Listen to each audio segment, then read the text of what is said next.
Hola, soy Rocío Gamberoni, licenciada en obstetricia y facilitadora de Inspire, el centro de simulación de la Federación Médica de la Provincia de Buenos Aires.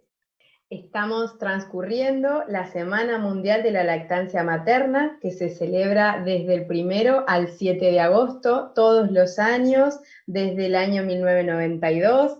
Esta es una iniciativa que largó la Organización Mundial de la Salud junto con UNICEF y con WABA, que son organizaciones protectoras de la lactancia materna y de todos sus beneficios, tanto para la salud materna como para la salud del niño.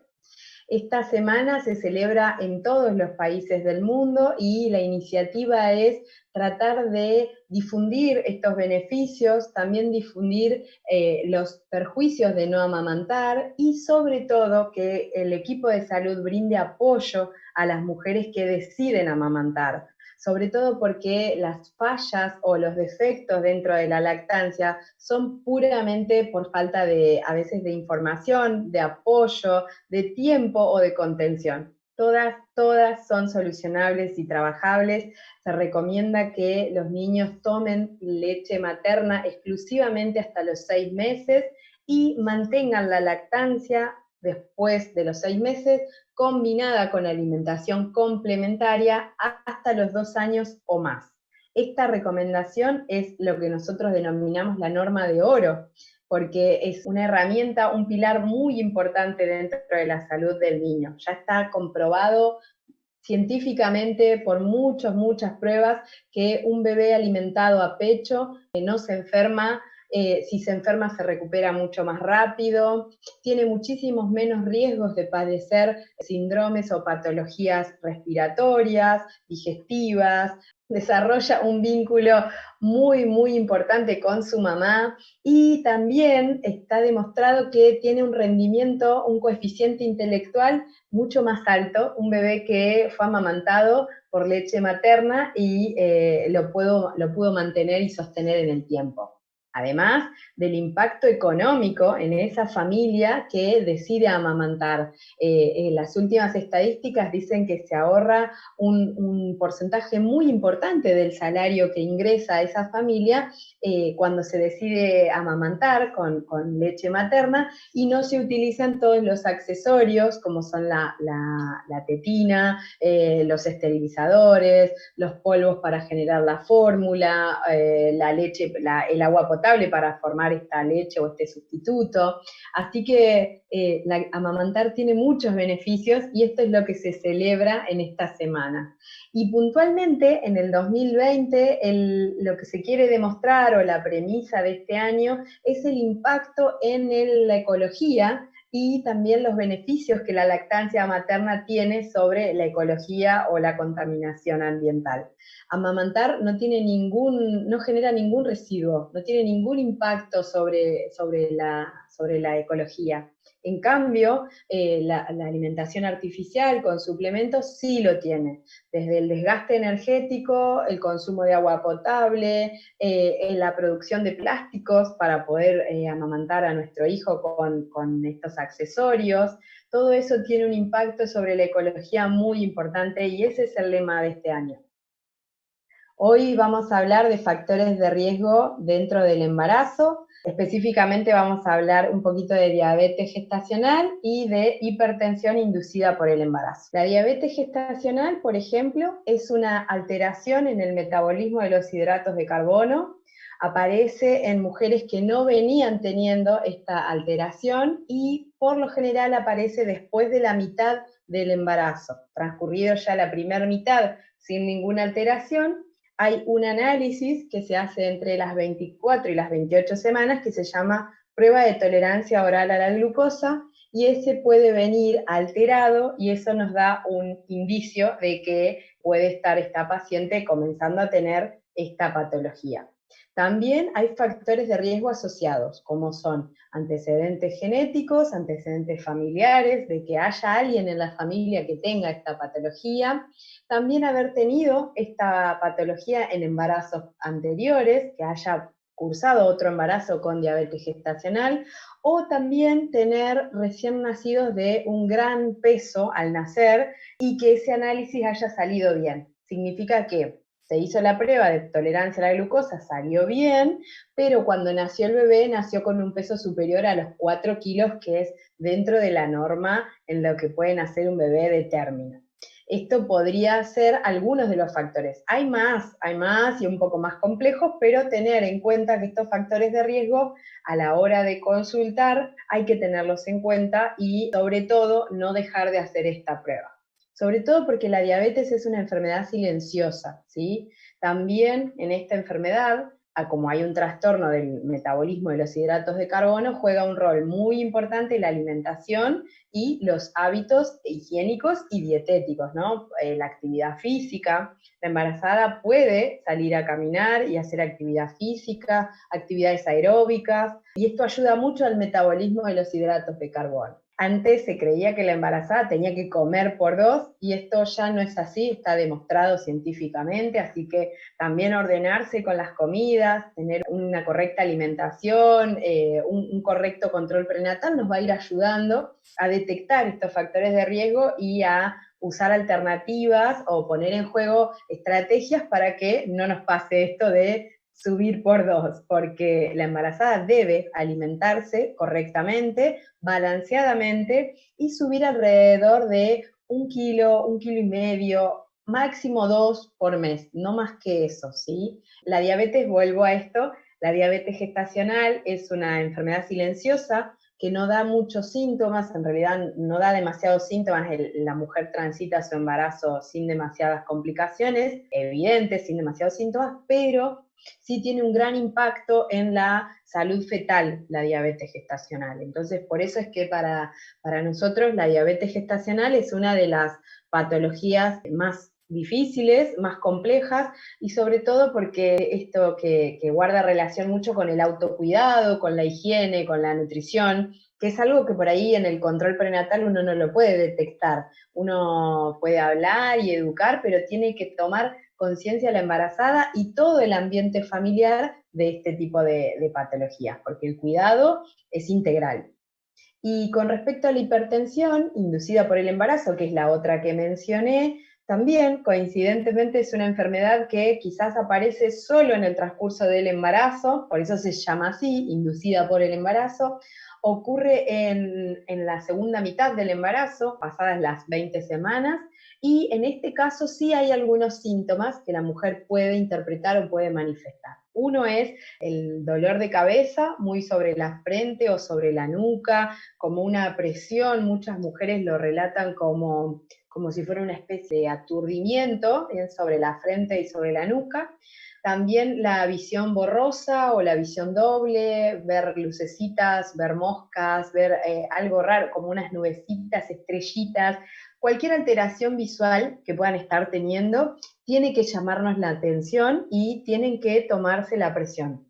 En este caso es mucho más fácil hacer la medición, como comparando con la diabetes, digo, la diabetes por ahí necesita de una determinación en sangre. En la medición de la presión es con el tensiómetro, podemos asistir a una farmacia que nos pueda tomar la medición, podemos concurrir al centro de salud o simplemente pedirle a un familiar que sepa, que esté entrenado o algún personal de salud cercano que nos tome la presión en casa.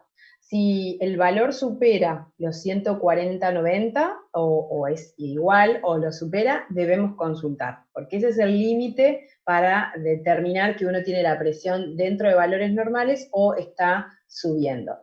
También en esta patología se tienen muy en cuenta los factores, los antecedentes y factores de riesgo. En este caso también el historial familiar, pacientes que hayan tenido mamás hipertensas, que hayan pasado otro embarazo con hipertensión, ¿sí? Y también los hábitos de nutrición son muy importantes. El hecho de, digamos, aumentar mucho de peso favorece, predispone a que aparezcan estas patologías.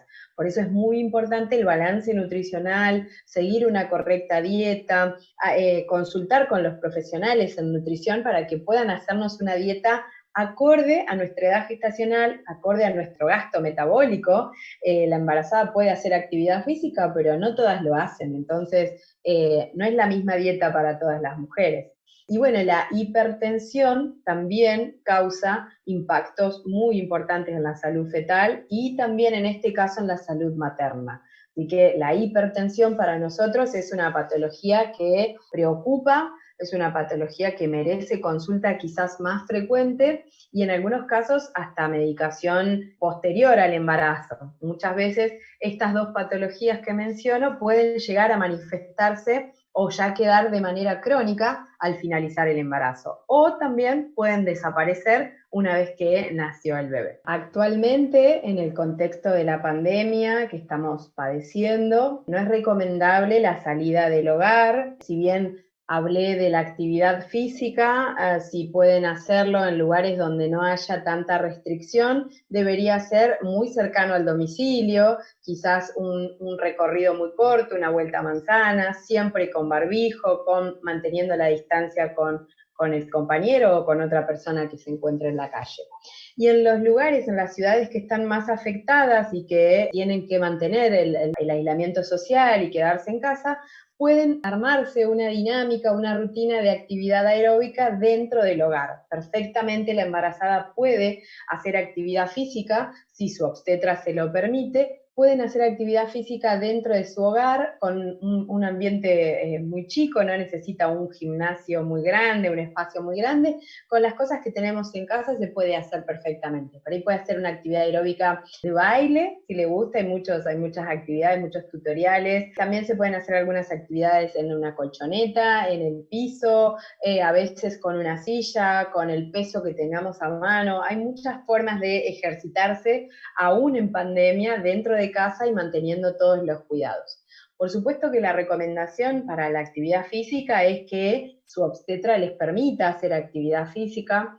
Siempre tiene que ser actividad física que sea de bajo impacto o que sea aeróbica, ¿sí? Con ropa cómoda, bien hidratadas y ante el menor dolor o molestia durante la actividad física deben suspender. ¿Sí? No se recomienda seguir haciendo la actividad física si presenta alguna molestia o algún dolor, sobre todo en la zona de la panza. ¿Sí? Esto es muy importante para poder mantener estos factores de riesgo lo más alejados posibles del embarazo, y también las consultas prenatales juegan un rol muy importante en esto porque la detección de estos factores de riesgo se hace dentro del control prenatal. Entonces, cuando uno va al control y hace esta primera entrevista y la historia clínica perinatal, tiene que relatar, es muy importante que cada mujer relate todo su historial familiar, si hay alguien con hipertensión en la familia, cómo evolucionó esa hipertensión, si es que apareció, por ejemplo, dentro del embarazo.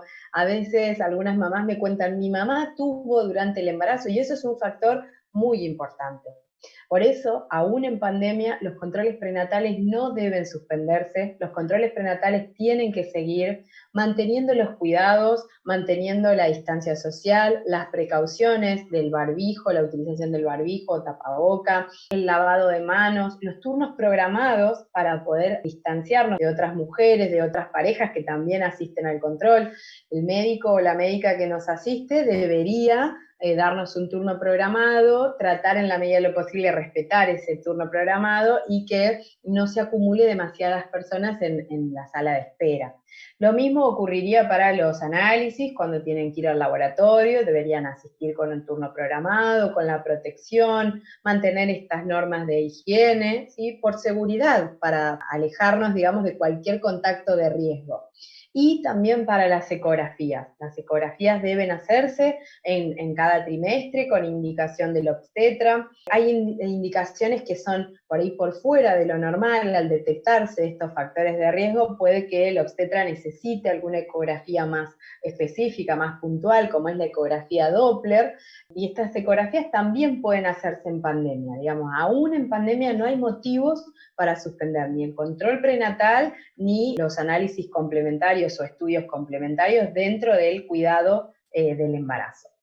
Actualmente, en el Centro de Simulación Inspire FEMEVA de la Federación Médica de la Provincia de Buenos Aires, estamos trabajando en cursos en simulación para la asistencia de embarazadas y trabajando específicamente en las emergencias dentro de una sala de guardia con una consulta obstétrica. Esto significa que aplicamos la simulación en este tipo de situaciones y están destinadas estas simulaciones a equipos de salud. Pueden participar médicos federados de la provincia de Buenos Aires y también médicos que no sean federados y también otros personales de salud que no sean médicos. Tienen que solicitar la inscripción al curso y pueden a través de la plataforma virtual participar de estos encuentros. La ventaja de la virtualidad es que nos permite llegar más lejos. Hemos tenido participantes de distintas ciudades, con distintas realidades. No es la misma realidad acá en provincia de Buenos Aires o en capital, y no es la misma realidad que ocurre en provincia. No se cuentan con los mismos recursos, con las mismas estrategias, así que es muy enriquecedor poder compartir con la gente que participa de estos encuentros para poder intercambiar estas realidades y brindar estrategias. Es muy lindo cómo a veces entre ellos mismos, entre los participantes, son los que se van pasando consejos o estrategias o herramientas que en alguna experiencia ya les fueron útiles y entonces se las van pasando. Porque bueno, en la emergencia anticiparse sería lo ideal, pero muchas veces no podemos anticiparnos y entonces vamos trabajando sobre la emergencia. Y otra característica que tienen nuestros cursos es que le damos mucha importancia a las habilidades no técnicas. Y esto realmente es algo que se adquiere con la práctica. Las habilidades no técnicas son, por ejemplo, la comunicación, el trabajo en equipo, la designación de roles, el liderazgo, la toma de decisiones. Y esto, a medida que se va practicando y se va poniendo, digamos, en marcha, es más fácil aplicar. Pero bueno, a veces hay que llegar a la situación de emergencia, poner todos estos factores en juego y ver cómo funcionan dentro de un equipo de trabajo. A veces los nervios, la ansiedad, la preocupación. En este tiempo actualmente de pandemia, uno trabaja bajo mucho estrés porque a la emergencia hay que sumarle todas las medidas de protección que el profesional de la salud debe tener, y eso condiciona o roba un poco de tiempo al momento de asistir a una embarazada que está presentando una emergencia. Entonces, es muy importante que los profesionales nos tomemos ese tiempo para protegernos nosotros y después poder asistir a la mujer que necesita de nuestra asistencia.